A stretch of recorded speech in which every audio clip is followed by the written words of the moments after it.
Hi guys, so today is meant to be a Star Trek Discovery review, and I will mention parts of this episode, but if you saw my video last week, you'd be able to tell by probably my general demeanour and also the thumbnail as well that I was losing the will to watch this season or series in general, and I think I've lost it.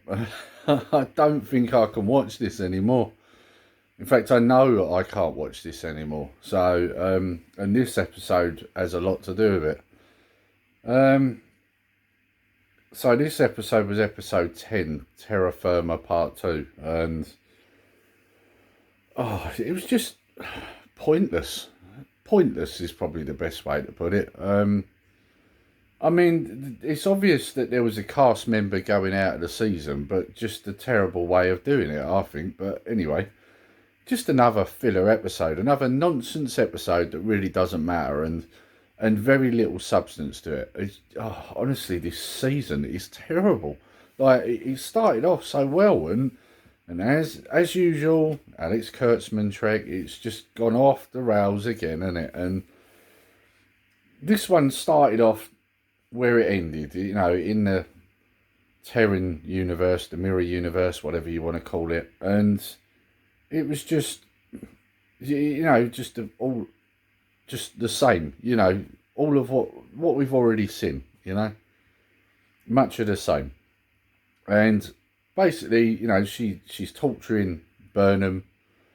And then she thinks she's won Burnham over, because it's all about Burnham, isn't it? And this episode, my God, it's so indulgent. Like, and eventually she thinks she's got through to her, and then she turns on her, and then she ends up having to kill her anyway. And she gets stabbed in the process, and I'm already probably halfway through this episode at this point, because like I say, there's really not a lot to it. You can pretty much just skim through this episode. So then she ends up back on the planet where Brass was, the guy that sent her through the portal thing or the door. And he explains that basically it wasn't to fix her because she's still sort of phasing out. And he says it was just to weigh you up, whether you was worth a second chance. And then he explains the reason they weigh people up is because he was used during the temporal wars, which we had mentioned in the last episode. Now he has to be careful about who he's helping or what he's doing, so, and he's had to hide himself away. So, a little bit of information there, but is there any relevance? Probably not. And he explains that now he's weighed her up, he will help her. And it's very cryptic, but he basically implies that if she now goes through the portal, she'll go to a time where she can make a difference and change the mirror universe. So, which is his point. He weighed her up because he says to her, like, you've changed since you've been here. You've realised that there's more to life. You've realised that you can do things differently, blah, blah, blah. So, in a nutshell, there's a lot of crying again, because, it's Discovery and there's always crying, isn't there? There's just crying and more crying. God knows why. And she basically, there's a lot of Michael indulgence, you're better than you realise you are, as they're saying their goodbyes, and I was sitting there cringing, all the way through that bit. And then she walks off into the portal. Michael comes back to Discovery, and Saru asks her, is she gone? Is she dead? And she doesn't really answer, and he says, okay, then we'll treat her as dead. So basically they tell the crew that she's died, because she makes it clear that she's not coming back. So, like I say, it's obvious that it was a way of writing her out, and probably writing her out so that they can bring her back if they need to. But I just don't get why they had to do a whole 2-part episode that really didn't matter at all to write the character out. It was almost like, we've got nothing for these 2 episodes, let's just fill it out with a load of rubbish. So, yeah, just awful. And there are bits where Book brings something to amplify the signal from the Kelpian ship that they found has caused the burn, if you like.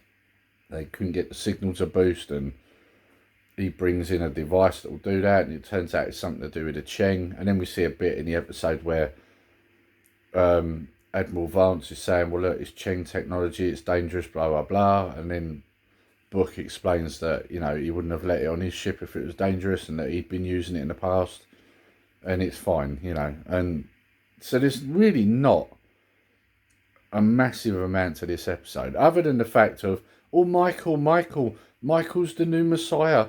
Michael can save the universe. No one can do anything unless it's Michael. Like, it was all that, all the way through this episode. So, you know, but we've seen plenty of that already. And that's one of the reasons why I've lost the will to live watching this. You know, I can't watch this season anymore, or this series in general. I just can't watch it. I would rather stick pins in my own eyes, I think, like, to be honest, than watch any more of this. It's garbage, absolute garbage. And like I say, like, you know, each episode seems to have less and less relevance. There's really nothing you can take away from it. Honestly, like, it started out so well this season, and I really thought they were going to fix this.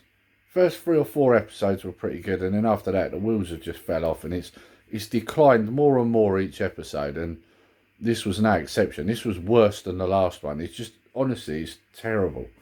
So, unfortunately, I say unfortunately, it's fortunate for me, might be unfortunate for people who actually like this show, although from what I hear, there's less and less people that like this show. It's just god awful, and I can't watch it anymore. Like, I feel like I'm torturing myself every time I watch an episode of this. So, this is the thing, even like loyal fans that have really stuck up for this season when others have bashed it, even they're turning on them now. You know, I don't even know how this really got greenlit for a 3rd season, especially when it's this bad, like, honestly. So yeah, I'm going to be stopping the Discovery reviews. I can't do them anymore. Like, honestly, it's painful to watch, and I get almost depressed when I know I've got to watch an episode and do a review on it. So, you know, I'm not doing it anymore. I can't. So yeah, this will be the last one. I know it seems like I've just done an episode of bashing it, but, you know, the point is I always reviewed these episodes, and I'm reviewing this episode as a viewer, and it's terrible. I can't watch it, and I'll be surprised if there's many people still watching this season by the end of it, if I'm honest. It showed so much promise, and I don't know what they've done. I don't know what they were thinking. Like, it did show a lot of promise. They've got into the future. They can't mess up the original timeline and that. They can't mess up Captain Pike and Kirk and Spock and all that lot any more than they already did. They can now just do something new. And what have they done? Nothing. Like I said in the last episode, you jump into the future, chance to see a Starfleet we've never seen before, and have we seen any? No. No, what we've seen is filler episodes on planets where they've ripped off the storyline from Running Man. We've seen funny, like, space worms and going through doors, and, you know, like, it's just nothing of the future. And this episode, or these last 2, you know, of course, it's been episodes where they've gone to the mirror universe. I mean, why? You're in the future. Why are you going to the mirror universe? Like, do something in the future. Like, show us something. But no, they haven't. Like, it's just garbage. You know, like, how can you jump a season, like 900 years or whatever it is, into the future, and then not show any of that future? I mean, the only thing we've actually seen, and I've said this before, is where they upgraded Discovery. You know, the nacelles are now not attached. That's the only difference really on the outside. And then on the inside, you've got all these different, like, I think it's antimatter sort of control panels and all that, or matter control panels. They're the only things that have really changed. Other than that, you saw a quick glimpse of the other ships, and, you know, like the command centre, I suppose you'd call it. You've seen quick glimpses of them, but that's it. Other than that, you've really seen nothing. And I don't get it. Like, you know, if this was a movie, you'd be sitting there screaming, like, why have we not seen anything futuristic? Which is basically what I say about this. You jump 900 years and then don't show any of it. Like, what are you doing, mate? Like, you know? Oh, that Alex Kurtzman, they need to get that guy as far away from Star Trek as they can, because that guy has got no idea. He really hasn't. Like, it makes you wonder if he ever watched any of the original source material. Like, you know?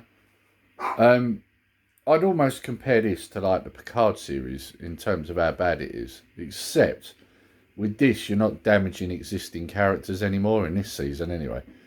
Whereas Picard obviously damaged an existing character that everybody loved. So with this series, it is just damaging Trek in general. So yeah, so not going to be doing any more reviews. I'm not going to be watching anymore because I just can't take it anymore.